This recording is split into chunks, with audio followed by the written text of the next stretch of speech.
Kalvari Lent கால தியானங்கள். யாவரும் கண்களை மூடி தேவனை நோக்கி நாம் பார்ப்போம். கல்வாரி சிலுவையில் எங்களுக்காக அடிக்கப்பட்டவரே, உம்முடைய ரத்தம் கடைசி சொட்டு ரத்தம் வரைக்கும் எங்களுக்காக ஊற்றி கொடுத்த உம்முடைய கல்வாரி அன்பை நினைக்கிற இந்த நாட்களில் ஆண்டவரே உம்மை துதிக்கிறோம், ஸ்தோத்திரிக்கிற ராஜா. ஆண்டவரே, சிலுவையில் ஆண்டவரே எங்களுக்காக பட்ட பாடுகளை நினைக்கிற ஆண்டவரே, ஒவ்வொரு துளி ஆண்டவரே, ஒவ்வொரு துளி இரத்தத்தையும் ஆண்டவரே எங்களுக்காக நீர் ஊற்றி கொடுத்து பலியான பிரதான ஆசாரியரை ஆண்டவரே தேவ சமூகத்தில் பிரவேசித்து எங்கள் பாவங்களை எல்லாவற்றையும் கழுவி சுத்திகரிக்கிற ஒரு பெரிய கிருபாதார பலியாக நீர் வந்த அந்த நாளுக்காக உமக்கு நன்றி செலுத்துகிறோம். இந்த நாட்களுக்காக உமக்கு நன்றி செலுத்துகிறோம். தகப்பனை ஸ்தோத்திரம். உம்முடைய வார்த்தையை கொடுக்கிற தாசனை மறைத்து நீர் வெளிப்பட ஆண்டவரை ஸ்தோத்திரம். உம்முடைய வார்த்தை என்ற மன்னா ஆண்டவரை வெளிப்படட்டும் ஆண்டவரே. உம்முடைய அன்பு இந்த நாளில் வெளிப்படட்டும் ஆண்டவரே. சிலுவையின் அன்பு மரண பரியந்தம் தம்மை தாழ்த்தின அன்பு எங்களுக்குள்ளாய் அந்த மரண பரியந்தம் தாழ்த்துகிற தாழ்மைப்படுகிற அன்பை ஆண்டவரே எங்களுக்குள்ளாக ஊற்று ஆண்டவரை ஸ்தோத்திரம். உடைய விலையேறப்பட்ட இரத்தத்தினாலே, இயேசு கிறிஸ்துவின் இரத்தத்தினாலே ஜெபிக்கிறோம் எங்கள் ஜீவனுள்ள நல்ல பிதாவே, ஆமென். ஆண்டவரும் இரட்சகருமாகிய இயேசு கிறிஸ்துவனுடைய விலையேறப்பெற்ற உன்னதமான நாமத்தில் உங்கள் ஒவ்வொருவருக்கும் என்னுடைய அன்பான வாழ்த்துக்கள். கர்த்தருடைய பிள்ளைகளே, இந்த 2 நாட்களிலே தேவனுடைய பெரிதான கிருபையினாலே அந்த பாடுகளை குறித்தும் தேவன் பாடுபட்டதற்கான நோக்கத்தை குறித்தும் உங்களோடு பகிர்ந்து கொள்வதிலே தேவன் கொடுத்த வாய்ப்புக்காக நன்றி செலுத்துகிறேன். இப்பொழுதும் நம்முடைய தியானத்துக்காக நாம் தெரிந்து கொள்ளப்பட்ட வேத பகுதி யோவான் நற்செய்தி நூல் 17வது அதிகாரம் 21 - 23 வரை உங்களுக்காய் நான் வாசிக்கட்டும். யோவான் நற்செய்தி நூல் 17வது அதிகாரம் 21 - 23 வரை உங்களுக்காய் நான் வாசிக்கட்டும். அவர்கள் எல்லாரும் ஒன்றாய் இருக்கவும், பிதாவே, நீர் என்னை அனுப்பினதை உலகம் விசுவாசிக்கிறதற்காக நீர் என்னிலேயும் நான் உம்மிலேயும் இருக்கிறது போல அவர்கள் எல்லாரும் நம்மில் ஒன்றாய் இருக்கவும் வேண்டிக் கொள்கிறேன். நாம் ஒன்றாய் இருப்பது போல அவர்களும் ஒன்றாய் இருக்கும்படி நீர் எனக்கு தந்த மகிமையை நான் அவர்களுக்கு கொடுத்தேன்.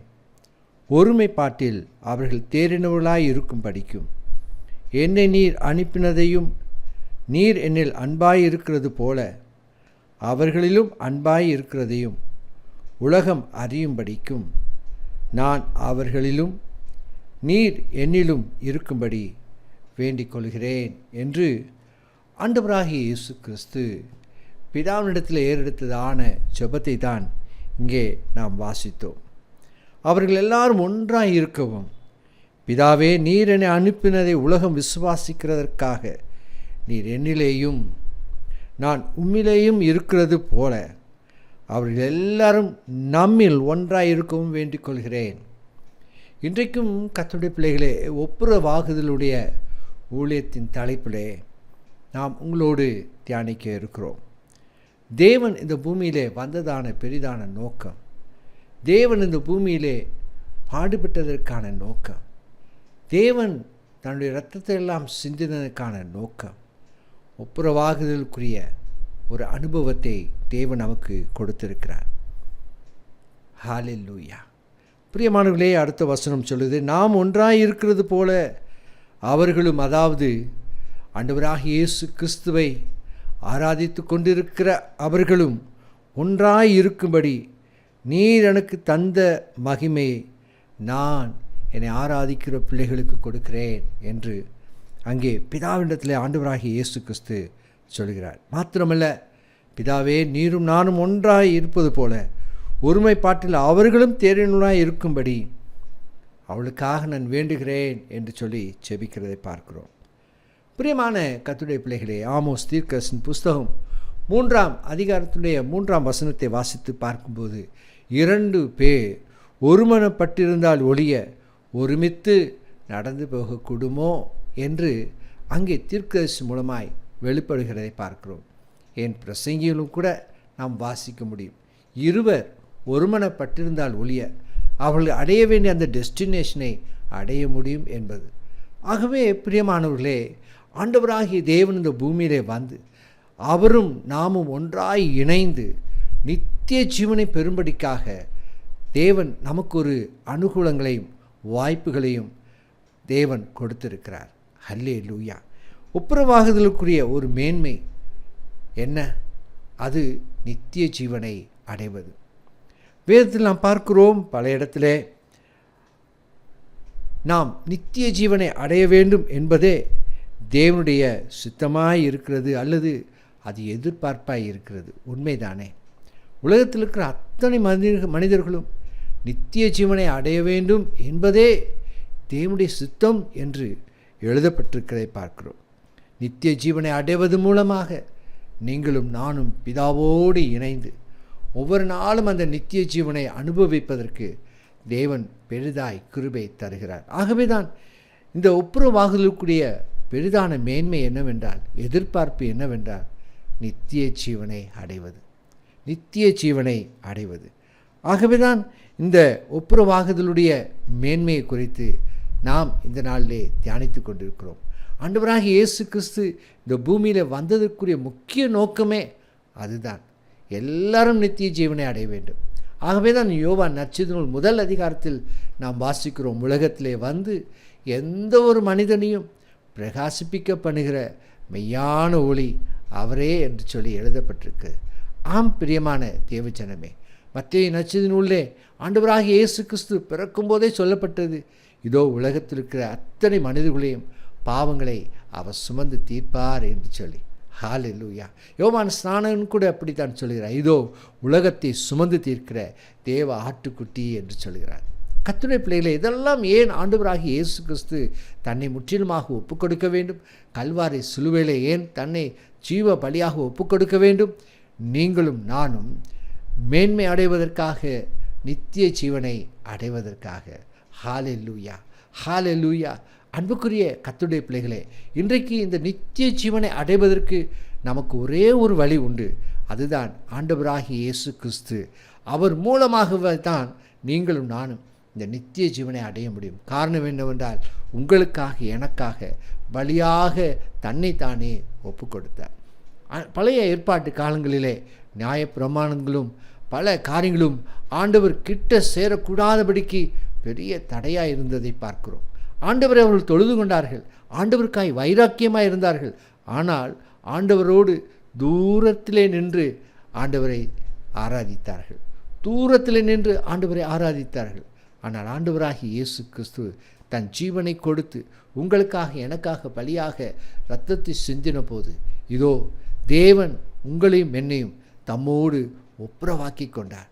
மிக மிக அருகாமையிலே நாம் அவரை தரிசிக்கக்கூடிய, மிக அருகாமையிலே அவரை தொழுது கொள்ளக்கூடிய, அப்பா என்று கூப்பிடக்கூடிய ஒரு பெரிய கிருபையை தேவன் நமக்கு கொடுத்திருக்கிறார். ஹல்லேலூயா. இந்த 2 நாட்களில் பலவிதமான சம்பிரதாயங்களை நாம் கடைபிடித்து கொண்டிருக்கலாம். கர்த்தருடைய பிள்ளைகளே, ஒப்புரவாகுதல் மிக முக்கியம். பல காரியங்களை நாம் கடைபிடிக்கலாம். ஆனால் ஆண்டவரோடு நாம் இணைந்து பயணிக்கிறோமா என்பது மிக முக்கியம். ஏனென்றால் உங்களுக்காக எனக்காக தம்முடைய ஜீவனையே கொடுத்து விலையேறப்பட்ட அந்த ரட்சிப்பை உங்களுக்கும் எனக்கும் கொடுத்திருக்கிறாரே, அவர் எவ்வளோ பெரிய ஒரு கிருபையுள்ள தேவன், கிருபையுள்ள தேவன். இந்த லெந்து நாட்களிலும் அன்புக்குரிய சகோதரனே சகோதரியே, ஆண்டவராகிய இயேசு கிறிஸ்துவிடத்தில் கிட்ட நாம் சேரும் வரைக்கும் தேவன் நமக்கு கிருபை அளிக்கிறவராக இருக்கிறார். அவர் தம்முடைய கரங்களை எப்பொழுதும் உங்களை நோக்கி என்னை நோக்கி நீட்டப்பட்டவைகளாய் இருக்கிறது. என் மகள் எப்பொழுது என்னை தேடி வருவார். நாம் ஒன்றாய் பயணிக்க வேண்டும் என்பதற்காக தேவன் இந்த வேத வார்த்தைகளை கொடுத்திருக்கிறார், அவருடைய கிருபைகளை கொடுத்திருக்கிறார், பரிசுத்த ஆவியானவரை கொடுத்திருக்கிறார், பாவ மன்னிப்பினுடைய அந்த கிருபையை தேவன் கொடுத்திருக்கிறார். ஹல்லேலூயா. இவ்வளோ விலையேறப்பட்ட ரட்சிப்பை குறித்து நாம் கவலையற்று இருப்பது எப்படி பிரியமானவர்களே? இன்றைக்கும் இந்த செய்தியை கேட்டுக்கொண்டிருக்கிற அன்பு சகோதரனே சகோதரியே, ஒப்புரவாகுதலினுடைய முக்கியத்துவம் மிக மிக நாம் அறிந்து கொள்வது அவசியமாக இருக்கிறது. ஹல்லேலூயா. ஆண்டவரோடு இணைந்து நாம் பயணிக்க வேண்டும். நான் பக்தியாக இருக்கிறேன், நான் ஆண்டவருக்காக ஜீவிக்கிறேன் என்று சொல்லி ஆண்டவருக்கும் நமக்கும் ஒரு பெரிய இடைவெளி இருக்குமே என்று சொன்னால் அதில் ஒரு பிரயோஜனமும் இல்லை அல்லவா? இன்றைக்கும் நாம் அவரோடு ஒப்புரவாகத்தக்கதாய் தேவன் நமக்கு உதவி செய்வாராக. அதனுடைய மேன்மையை நீங்களும் நானும் அறிந்திருக்கும் போது நிச்சயமாய் தேவனோடு இணைந்து பயணிக்கிற ஒரு அனுபவத்தை நாம் பெற்றுக்கொள்ள முடியும். பரிசுத்த ஆவியானவரோடு இணைந்து நாம் பயணிக்கும்போது இந்த உலகத்தில் நாம் பரிசுத்த உள்ள ஒரு ஜாதியாக, அவருக்கு பிரியமுள்ள ஒரு ஜனமாக, அவருக்கு பிரியமுள்ள ஒரு மனவாட்டியாக நாம் நிச்சயமாய் காணப்படுவோம். ஹல்லேலூயா. இன்றைக்கும் இந்த செய்தியை கொண்டிருக்கிற அன்பு சகோதரனே சகோதரியே, இந்த ஒப்புரவாகுதலுக்கு நம்முடைய வாழ்க்கையில் உண்டாகிற பல தடைகள் இருக்கிறதை பார்க்கிறோம். நாம் விரும்புகிறோம், உள்ளத்திலே விரும்புகிறோம், அவரோடு நான் இணைந்து பயணிக்க வேண்டும், ஆண்டவரோடு ஒவ்வொரு நாளும் நான் உறவாட வேண்டும், ஆண்டவரோடு எப்பொழுதும் நான் பேச வேண்டும், அவருடைய கிருபையை எப்பொழுதும் நான் தாங்கி கொண்டு இருக்க வேண்டும், பரிசுத்த ஆவியுடைய அபிஷேகம் எப்பொழுதும் எனக்குள்ளே இருக்கணும் அப்படின்னு நம்ம மனதில் ஒரு வாஞ்சை இருந்தாலும் நம்முடைய சரீரம் மாம்சமானது பல காரியங்களுக்கு தடையாக இருக்கிறதை நாம் அறிந்து கொண்டிருக்கிறோம். இன்றைக்கும் இந்த நித்திய ஜீவனை அடைவதற்கான இந்த ஒப்புரவாகுதலுக்கு தடையாக இருக்கிற பல காரியங்களை சில காரியங்களை உங்கள் மத்தியில் நான் விளக்க விரும்புகிறேன். முதலாவது, அன்றாடம் தேவனோடு நமக்கு உள்ள உறவுகள் எப்படி இருக்கிறது? அன்றாடம் ஒவ்வொரு நாளும் ஒவ்வொரு நிமிடமும் ஆண்டவரை நோக்கி நாம் ஆண்டவரோடு இணைந்து பயணிக்கிறோமா? நம்முடைய பயணம் எப்படிப்பட்டதாக இருக்கிறது? I can to everything. என்னுடைய மாம்ச பலத்தில், என்னுடைய பண பலத்தில், என்னுடைய பதவி பலத்தில், என்னுடைய அந்தஸ்து என்று நாம் பயணித்து கொண்டிருக்கிறோமா? பிரியமானவர்களே, ஆண்டவரோடு பயணிக்கிற ஒரு அனுபவம் ரொம்ப முக்கியம். அப்போது ஆண்டவரோடு இருக்கிற உறவு ரொம்ப முக்கியம். நான் முதல்ல பார்த்தோம், இருவர் ஒருமனப்பட்டிருந்தால் ஒழிய ஒன்றாய் நடந்து போக முடியுமா? நீங்களும் நானும் ஆண்டவரோடு இணைந்திருக்கும் போது தானே ஒன்றாய் நடக்க முடியும். அப்போ நம்முடைய உறவு எப்படிப்பட்டதாக இருக்கிறது? நம்முடைய ரிலேஷன்ஷிப் வித் காட் எப்படி இருக்கிறது? அதில் குறைவு இருக்கிறதா? ஒரு சிறிய தவறு செய்துவிட்டால் அன்றைக்கு நாம் வேதம் வாசிப்பதில்லை, தவறு செய்துவிட்டால் ஜெபிப்பதில்லை. தேவனோடு இருக்கிற அந்த உறவுகளை கெடுப்பதற்காகத்தான் பிசாசு எந்த நேரமும் முயற்சி செய்து கொண்டே இருக்கிறான். அதனுடைய பயன் என்ன? நாம் நித்திய ஜீவனை அடையக்கூடாதபடிக்கு சத்ருவானவன் நம்மை தடைப்படுத்தி போடுகிறவனாக இருக்கிறான். இந்த அருமையான வேளையிலும் இந்த செய்தி நேரத்தில் இதை கவனித்து கொண்டிருக்கிற அன்பு சகோதரனே சகோதரி, ஒப்புரவாகுதல், ஆண்டவரோடு ஒப்புரவாகுதல் மிக மிக முக்கியம். பிரியமானவர்களே, இன்றைக்கும் இந்த செய்திக்கு பிறகு நாம் ஜெபிக்க போகிறோம். ஆண்டவரோடு நீங்கள் ஒரு பொருத்தனை பண்ணிக்கொள்ளுங்கள், ஒரு பொருத்தனை பண்ணுங்கள். ஆண்டவரே, இந்த நாளிலிருந்து உம்மோடு நான் பயணிக்க விரும்புகிறேன் ஆண்டவரே, என் உறவை உம்மோடு நான் புதுப்பிக்க விரும்புகிறேன் ஆண்டவரே என்று சொல்லி பாருங்கள். அவர் நிச்சயமாய் இறங்கி வருகிற தேவனாய் இருக்கிறார். இளைய குமாரனை குறித்து நாம் வேதத்தில் பார்க்கிறோம். அவன் தந்தையை விட்டு பிரிந்து போனாலும், எல்லாவற்றையும் இழந்து போனாலும், தந்தையோ அதை இளைய குமாரனுக்காக ஒவ்வொரு நாளும் காத்திருக்கிறதை பார்க்கிறோம். அவன் திரும்பி வந்தபோதோ தகப்பன் தன் வீட்டை விட்டு ஓடி தெருவிலே அவனை அரவணைத்துக் கொள்கிறதை பார்க்கிறோம். உறவு பிரிந்து போனது, அவளுடைய உறவு தனித்தனியாய் மாறிப்போனது. ஆனாலும் தகப்பன் ஒரு நாளும் தன் இளைய குமாரனை விட்டுவிடவே இல்லை. அவன் வீட்டை விட்டு இறங்கி ஓடி அவனை கட்டி அணைத்து அவனை பேசுவதற்கு அனுமதிக்கவில்லை. அதற்கு முன்பாகவே தகப்பன் செயல்படுகிறதை பார்க்கிறோம். இன்றைக்கும் அன்பு சகோதரனே சகோதரியே, உங்களுக்கும் ஆண்டவருக்கும் இடையில் இருக்கிறதான உறவு எப்படிப்பட்டதாக இருக்கிறது? குறைவாய் இருக்கிறதா அல்லது நிறைவாய் இருக்கிறதா? ஒருவேளை குறைவாய் இருக்கும் என்று சொன்னால், அல்லது பெரிய இடைவெளி இருக்கும் என்று சொன்னால், இன்றைக்கே அவரை நோக்கி நாம் போவோம். ஒப்புரவாகுதல் நித்திய ஜீவனை கொடுக்கும். நீங்கள் நான் இந்த உலகத்து ஓட்டத்தில் எதுக்காக ஓடிக்கொண்டிருக்கிறோம்? முடிவில் நித்திய ஜீவனை எப்படி ஆகலும் பெற்றுக்கொள்ள வேண்டும் என்ற நோக்கத்தோடு தானே ஓடிக்கொண்டிருக்கிறோம். அப்போஸ்தலனாகிய பவுல் சொல்கிறாரே, இதோ எனக்கென்று கிரீடம் வைக்கப்பட்டிருக்கிறேன், ஓட்டத்தை நான் முடித்தேன் ஜெயத்தோடு. தைரியமாய் சொல்கிறார். காரணம் என்ன? அப்போஸ்தலனாகிய பவுலோடு ஆண்டவரோடு இருந்ததான அந்த உறவு அதிக கனமுள்ளதாக இருக்கிறதை பார்க்கிறோம். நீங்களும் நானும் எப்படிப்பட்ட உறவை தேவனோடு வைத்திருக்கிறோம்?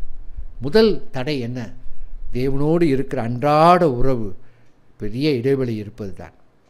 ஆண்டவராக இயேசு கிறிஸ்து இந்த பூமிக்கு எதற்கு வந்தார் என்கிற அந்த சித்தத்தை குறித்தே நாம் பலர் அறியாமல் இருக்கிறோம். அவர் ஒரு தெய்வமாய் வந்தார், அவ்வளவுதான். அவர் இறந்து போனார், அவ்வளோதான். அவர் சிலுவையில் கொண்டு போட்டாங்க, அவ்வளோதான். அவர் உயிர்த்தெழுந்துட்டார். இப்படி தான் ஒரு மேலான ஒரு அறிவு தான் நமக்கு இருக்கிறது. பிரியமானவர்களே, ஆண்டவராகிய இயேசு கிறிஸ்து இந்த பூமிக்கு வருவதற்கான முக்கிய நோக்கம் என்ன? உங்களுக்கும் எனக்கும் ஒரு நித்திய ஜீவனை கொடுப்பதற்கு தான், ஒரு ரட்சிப்பை கொடுப்பதற்கு தான், ஒரு விடுதலையை கொடுப்பதற்கு தான், ஒரு மேலான அனுபவத்தை கொடுப்பதற்கு தான் ஆண்டவராகிய இயேசு கிறிஸ்து இந்த பூமிக்கு வந்தார். ஆகவே தான் ஏசாயா 61 அதிகாரத்தில் வாசிக்க முடியும். கண்ணீரில் இருப்பவருக்கு, சிறைப்பட்டவர்களுக்கு அநேக காரியங்களை நாம் வாசிக்க முடியும். ஆண்டவர் இந்த பூமிக்கு வந்ததான் நோக்கமே உங்களுக்கும் எனக்கும், நம்முடைய வாழ்க்கையில் நம்ம குடும்பத்துக்கும், இந்த உலகத்தில் இருக்கிற அத்தனை மனிதர்களுக்கும் ஒரு வெளிச்சத்தை காண்பிக்கும்படியாக, ஒரு நித்திய ஜீவனை கொடுக்கும்படியாக, ஒரு புதிய உறவை அவர் நம்மோடு இணைத்து கொள்ளும்படியாக இந்த பூமிக்கு வந்தார். அதுதான் ஒப்புரவாகுதல். அன்புக்குரிய கர்த்தருடைய பிள்ளைகளே, இந்த செய்தியை கேட்டுக்கொண்டிருக்கும்போது தேவன் உங்களோடு நிச்சயமாக இடைப்படுவார். உங்களுடைய உறவுகள் எப்படி இருக்கிறது? தேவன் இந்த பூமிக்கு எதற்காக வந்தார் என்கிற ஞானம் நமக்கு இருக்கிறதா? ஆராய்ந்து பாருங்கள். தேவன் மெய்யாகவே எனக்காக வந்தார், எனக்காக பாடுபட்டார், எனக்காக அடிக்கப்பட்டார், எனக்காக தன் ஜீவனை கொடுத்தார், எனக்காய் அவமானப்பட்டார். அதை நாம் அறிந்திருக்கிறோமா?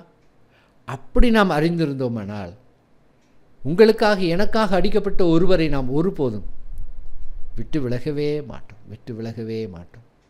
எத்தனை இடர்கள் வந்தால், தானியேலுடைய நண்பர்கள் சொல்லுகிறார்களே, தேவன் எங்களை விடுவித்தால் விடுவிக்காமல் போனாலும், யோசேப்பு சொல்கிறாரே, நான் தேவனுக்கு முன்பாக எப்படி இந்த பாவத்தை செய்ய முடியும் என்று சொல்லி, தேவன் இந்த பூமியில் வந்ததான் நோக்கத்தை, சித்தத்தை நாம் அறிந்திருப்போமே ஆனால் நிச்சயமாய் நம்முடைய வாழ்க்கை அவரோடு தான் இணைந்திருக்கும். அல்லேலூயா, அல்லேலூயா. என் ஆண்டவர் எனக்காய் வந்தார், எனக்காய் அடிக்கப்பட்டார், எனக்கான ஒரு பரிசுத்த வாழ்வை அவர் வைத்திருக்கிறார் நித்திய ஜீவனை அடைவதற்கு.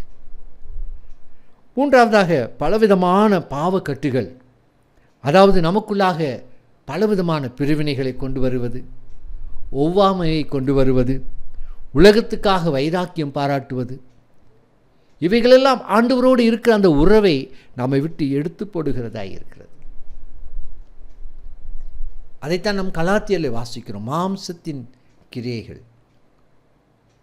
பலர் இந்த வேளையில் அதை கேட்டுக்கொண்டிருக்கிற அநேகர், ஆவியில் தொடங்கின அநேகர் இன்றைக்கு மாம்சத்திலே வந்து நிற்கிறோம். காரணம் என்ன?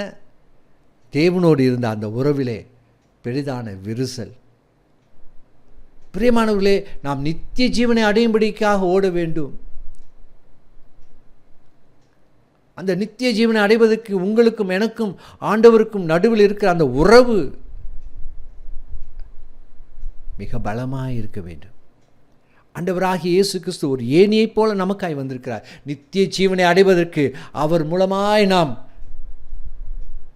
அதை அனுபவிக்க முடியும், பெற்றுக்கொள்ள முடியும். ஆண்டவராகிய இயேசு கிறிஸ்துவால், அவர் மூலமாய் மாத்திரமே இந்த நித்திய ஜீவனை பெற்றுக்கொள்ள. அப்போ நம்ம மாம்சத்தின் காரியங்களை நமக்கு நித்திய ஜீவனை அடைவதற்கு தடையாக இருக்கிறது. ஒப்புரவாகுதலிலே அவைகள் தடையாக இருக்கிறது. நான் இதை செய்ய வேண்டும் என்று சொல்லி விரும்புகிறேன், ஆனாலும் அதை செய்யாதபடிக்கு இந்த மாம்சம் தடைப்படுத்துது. காரணம் என்ன? ஆண்டவருடைய அன்பை உணராதபடினாலே தான், ஆண்டவர் வந்த நோக்கத்தை அறியாதபடினாலே தான், ஆண்டவரோடு நமக்கு இருக்கிற அந்த உறவு, அந்த அண்டர்ஸ்டாண்டிங் இல்லாதபடினாலே தான், ஆண்டவர் எனக்காக வந்தார் என்பதை அறியாதபடினாலே தான். இன்றைக்கும் இந்த செய்தியை கேட்டுக்கொண்டிருக்க அன்பு சகோதரனே, சகோதரியே, வாலிப தம்பி, தேவன் உங்களோடு பேசிக் கொண்டிருக்கிறார். உங்களுடைய ஒப்புரவாகுது. தேவனோடு இன்றைக்கு ஒப்புரவாகுவோம். தேவனோடு நாம் இணைந்து கொள்வோம். தேவனை நோக்கி நாம் எப்பொழுதெல்லாம் கூப்பிடுகிறோமோ அப்பொழுதெல்லாம் அவர் இறங்கி வருகிற தேவனாய் இருக்கிறார். நியாயாதிபதிகள் புஸ்தகங்கள் எல்லாம் வாசித்து பாருங்கள். ஜனங்கள் எப்பொழுதெல்லாம் அவரை விட்டு விலகுகிறார்களோ அப்பொழுதெல்லாம் ஒரு அந்நிய ராஜன் வந்து அவர்களை ஆண்டு கொண்டிருந்தார், கொடுமைப்படுத்தினார். மீண்டுமாக மனம் இறங்கின போது, அவர்கள் மனம் திரும்பின போது தேவன் இறங்குகிறதை பார்க்கிறோம். பிரியமானவர்களே, இன்றைக்கும் அவர் சமூகத்திலே நாம் ஒப்பு கொடுக்கும்போது, நம்மை தாழ்த்தும் போது அவர் மனம் இறங்குகிற தேவனாய் இருக்கிறார். அல்லேலூயா. நினிவே மக்களை குறித்து நாம் அறிந்து கொள்ள முடியும். அவளை அழித்து போடும்படியாக தான் தேவன் சித்தம் கொண்டார். ஆனால் தங்களை அவர்கள் தாழ்த்தின போது அவர் மனம் இறங்கினார். இன்றைக்கும் இந்த வார்த்தையை கேட்கிற அன்பு சகோதரனே, சகோதரியே, உங்களை தாழ்த்தி பாருங்களேன். தேவன் இறங்கி வந்து உங்களுக்கு ஒரு நித்திய ஜீவனை கொடுக்க அவர் ஆயத்தமுள்ளவராக இருக்கிறார். உங்கள் வாழ்க்கையை மாற்றுவதற்கு, அவர் உங்களோடு ஒப்புரவாகுவதற்கு, உங்களோடு உடன்படிக்கை பண்ணிக்கொள்வதற்கு அவர் ஆயத்தமுள்ளவராக இருக்கிறார். உடன்படிக்கையின் ஒரு ஊழியத்தை தேவன் கொடுத்திருக்கிறார். அல்லேலூயா, அல்லேலூயா. மாத்திரமல்ல, ஆண்டவராகிய இயேசு கிறிஸ்து மீண்டும் வரப்போகிறார் என்கிறதான நிச்சயத்தை நாம் இழந்து போயிருக்கிறோம். அநேகர் காலங்காலமாக சொல்லிக்கிட்டு இருக்கிறாங்களே, எப்போ ஆண்டவர் வரப்போகிறார் என்கிற ஒரு நம்பிக்கை இழந்த அநேகர் இருக்கிறதை நாம் பார்க்கிறோம். பிரியமானவர்களே, வேதத்தில் இருக்கிற எல்லா தீர்க்க தரிசனங்களும் மேக்சிமம் எல்லாம் நிறைவேறி கொண்டு இருக்கிறார். அவர் சீக்கிரமாய் வரப்போகிறார். எதற்கு? தம்மோடு அவர் நம்ம எல்லாம் அழைத்து கொண்டு போவதற்காக. அதைத்தான் இந்த யோவான் நற்செய்தி 17ஆம் அதிகாரத்தில் வாசித்தோம். ஆண்டவராகிய இயேசு கிறிஸ்து ஜெபிக்கிறார், பிதாவே, நான் உம்மோடு எவ்வளோ ஒன்றாக இருக்கிறது போல நம்முடைய பிள்ளைகளும் நம்மோடு ஒன்றாக இருக்கணும். பார்த்தீங்களா அவங்க ஜெபத்தை? ஆண்டவராகிய இயேசு கிறிஸ்து உங்களுக்காக எனக்காக பரிந்து பேசுகிறார் என்று சொல்லி நாம் வாசிக்கிறோமே. அதுதான் யோவான் நற்செய்தி 17ஆம் அதிகாரம். தேவன் உங்களுக்காக எனக்காக பரிந்து பேசுகிறார் பிதாவின் இடத்துல. கர்த்தருடைய பிள்ளைகளை, அவர் மீண்டுமாய் வந்து அவரோடு நம்மை அழைத்து கொண்டு போகப் போகிறார். இந்த நிச்சயம் நமக்கு இருக்குமே என்றால் நிச்சயமாய் நாம் அவருடைய உறவிலிருந்து நாம் விலகவே மாட்டோம். என் தேவன் எனக்காக எப்பொழுது வருவார்? அவருக்காய் காத்திருக்கிற ஒரு கிருபையை நிச்சயமாய் பரிசுத்த ஆவியானவர் உங்களுக்கும் எனக்கும் நிச்சயம் கொடுப்பார். அல்லேலூயா. பிரியமானவர்களே, நாம் பார்த்தோம் இந்த ஒப்புரவாகுதலுடைய மேன்மை நித்திய ஜீவனை அடைவது. இந்த ஒப்புரவாகுதலுக்கு தடையாயிருக்கிற காரியங்களை தான் நாம் பார்த்தோம். அவரோடு இருக்கிற அந்த உறவு, ஆண்டவராகிய இயேசு கிறிஸ்து இந்த பூமிக்கு வந்ததான நோக்கத்தை அறியாமை, நம்முடைய மாம்சத்தில் இருக்கிற அந்த கிரியைகள் நிமித்தம் ஆண்டவரோடு இருக்கிற உறவிலே பெரிய விரிசல்.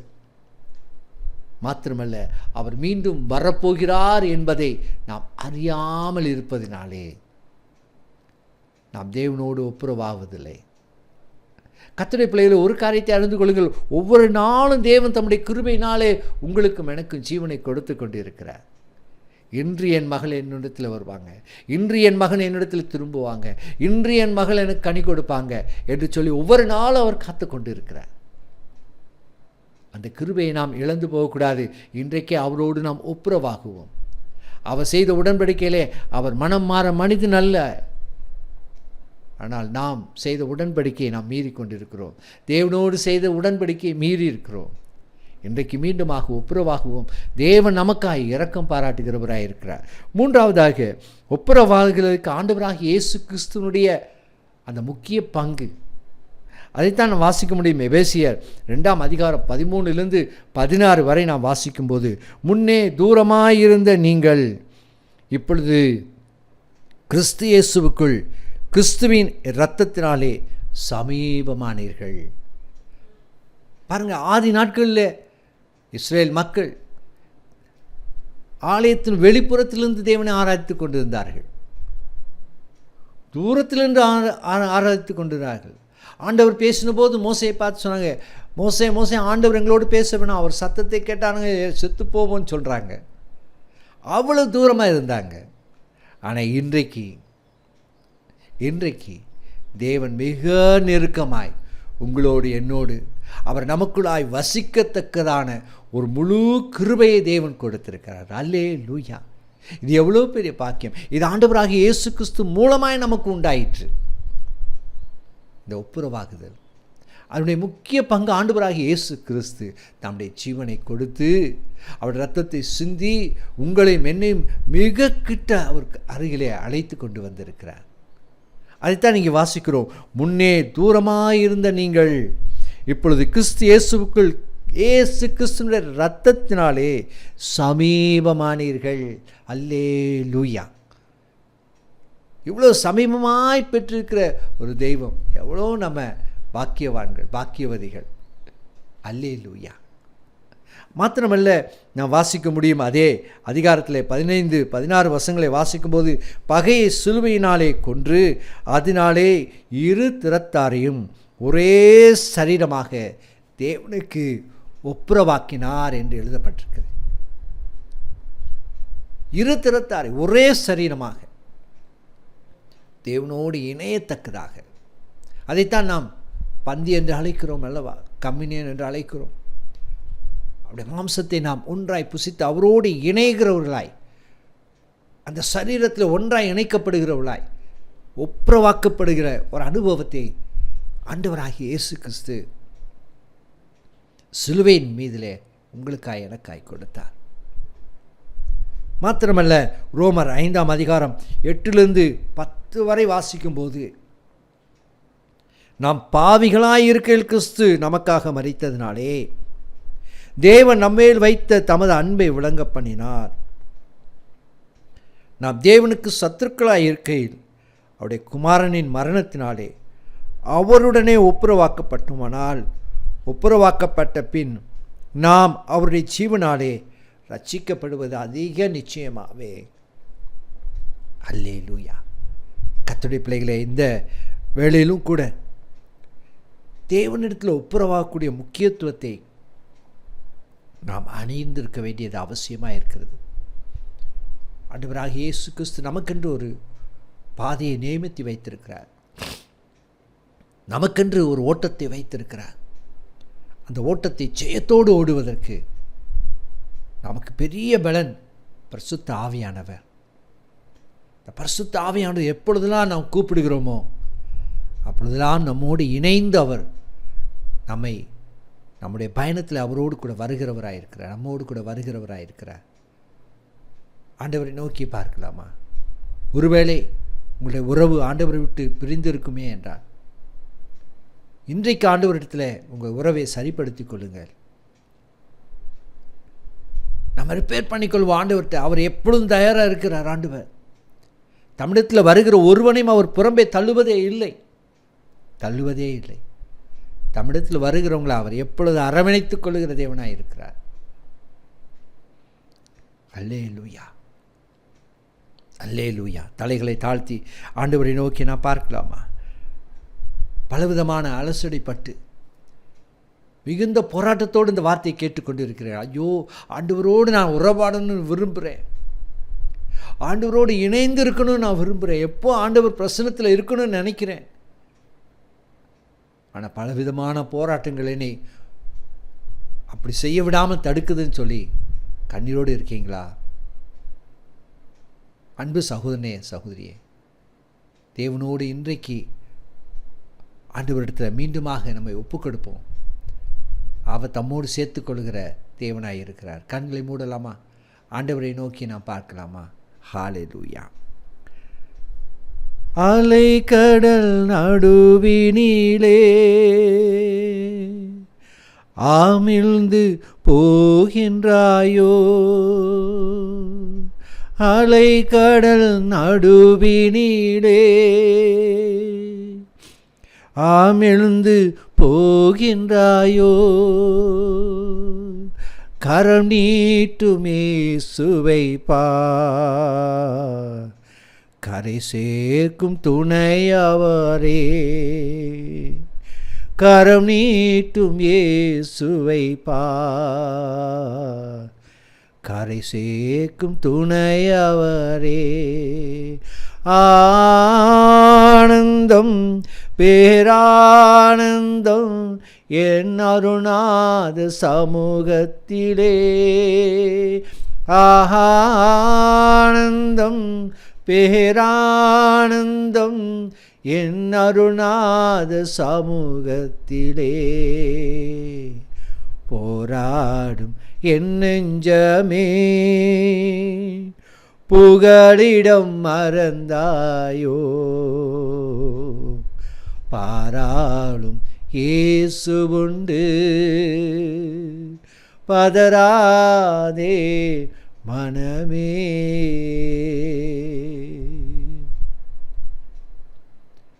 ஆண்டவராகிய இயேசு கிறிஸ்து சொல்லுகிறார்,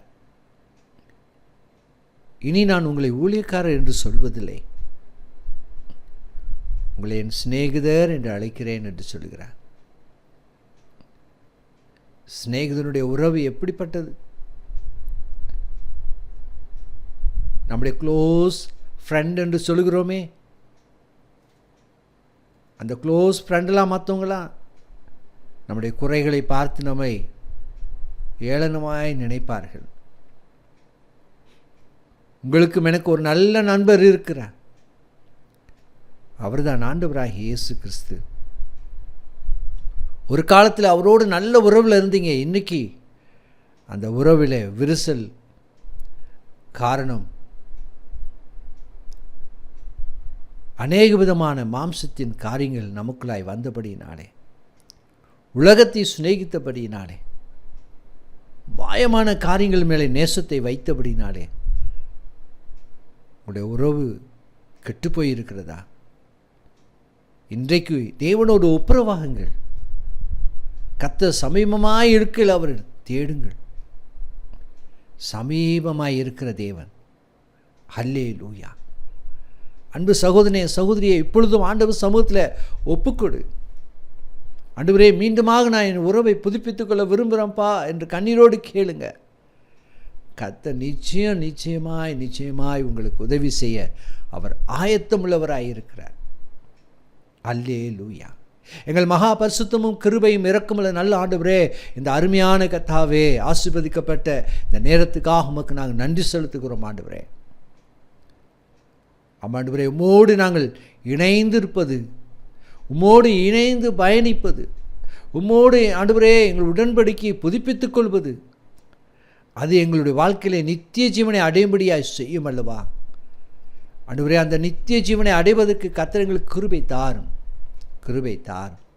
மீண்டுமாக உம்முடைய சமூகத்தில் எங்களை தாழ்த்தி ஒப்புக் கொடுக்கிறோம் ஆண்டவரே.